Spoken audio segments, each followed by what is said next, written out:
ভারতের পার্লামেন্ট ভবনের মাত্র ১০০ মিটার দূরে পৌঁছে যায় ককরোচ জনতা পার্টি সিজিপির সমর্থিত বিক্ষোভকারীরা।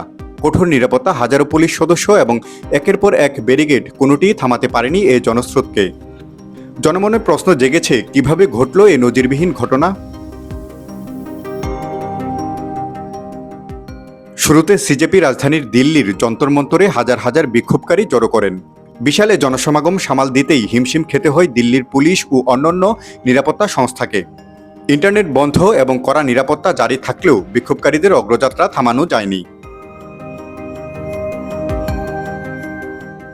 ভারতের এক জ্যেষ্ঠ সরকারি কর্মকর্তার বরাতে জানা গেছে, প্রায় ৩,০০০ নিরাপত্তা কর্মী মোতায়েন এবং কয়েক স্তরের ব্যারিকেড থাকা সত্ত্বেও শিক্ষার্থী ও তরুণদের এই বিশাল জনস্রোতকে আটকানো সম্ভব হয়নি।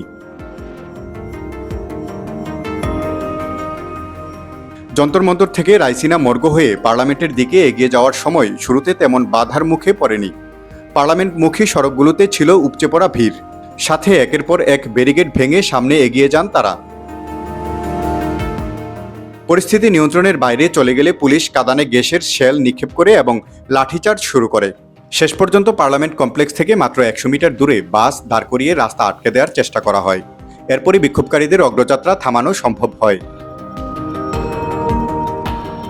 ভারতীয় পার্লামেন্টের বর্ষাকালীন অধিবেশনের প্রথম দিনেই ঘটে এই নজিরবিহীন ঘটনা।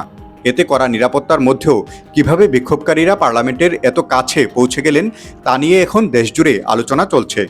নিরাপত্তা ব্যবস্থা কার্যকারিতা নিয়েও উঠছে নানা প্রশ্ন। তারিকুল ইসলাম, ব্রেকিং নিউজ।